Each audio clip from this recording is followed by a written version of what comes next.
take a look down under with this week's Fish Eye View, sponsored by Mercury, #1 on the water. Because walleye are such a popular fish, we've devoted a substantial amount of time to filming them. In rivers, clear lakes, and heavily stained northern waters, we field tested a wide range of baits and techniques, recording traditional and unconventional behavior. It's no secret that wind has a positive effect on walleye activity. Wave action really stirs things up down under and gets things moving. Toss bait into this soup and you'll find them.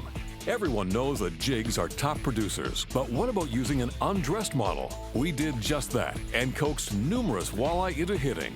Strange indeed. This demonstrated the importance of a quality jig head in the proper color. Even more, by adding the right movement, you can get away with anything. And what about surface lures?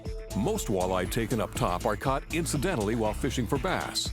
Even so, we've seen enough evidence to suggest that walleye have tremendous topwater potential. We even had them hit in bright sunlight. And like bass, some wanted a stationary target while others favored a loud performance. Granted, you do need the right situation, shallow, clear water up to 7 feet in depth. But we have to tell you, we experienced the most exciting and explosive walleye action imaginable.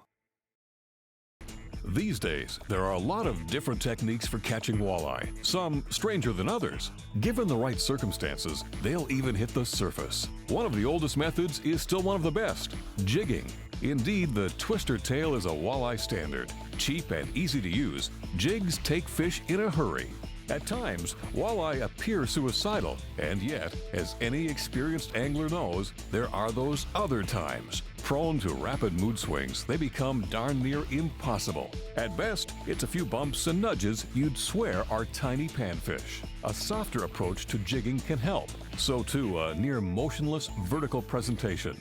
Basically, it's a do-nothing technique that demands concentration and quick reflexes. If this doesn't work, try downsizing by removing the tail portion. It may look ridiculous, but who can argue with success? If all else fails, here's a surefire trick. Send down a minnow on your jig. Live or dead, it doesn't seem to matter. Even midday walleye, fast asleep, can be roused into action when offered the real thing. And don't be afraid of working the bottom to stir things up a little. Yes, walleye really know the difference when it's a genuine minnow out there.